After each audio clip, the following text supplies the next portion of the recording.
Добрый день, с вами специалист по каминам Харк. И сегодня я расскажу вам, на какие ошибки в эксплуатации камина нужно обращать особенное внимание. В этом камине уже долго не очищался зольный ящик. Это ведет к тому, что колосниковая решетка не охлаждается потоком воздуха и при дальнейшей эксплуатации может деформироваться. Поэтому нужно обращать внимание на своевременное удаление золы из зольного ящика. Еще одна классическая проблема – растопка газетной бумагой.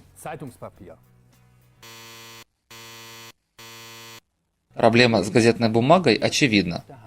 В ней находится печатная краска, которая содержит ядовитые компоненты, а также выделяет канцерогенные частицы печатного порошка. Кроме того, в Европе растопка газетной бумагой давно запрещена. Когда в наш камин закладываются дрова, мы применяем специальные разжигатели для древесины и угля, такие как этот, который можно приобрести в наших интернет-магазинах. Достаточно 2 кубиков. Готово.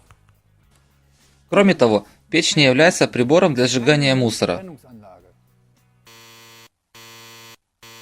Такие вещи совершенно не предназначены для сжигания в топке. Пластик, обработанная химическими веществами древесина, лакированное дерево тоже абсолютно не годится. Бумага тоже не подходит. Для хорошего и красивого огня нам необходима обычная природная древесина, подходящая по размеру в нашей топочной камере. Еще одна классическая ошибка – это применение мокрого дерева.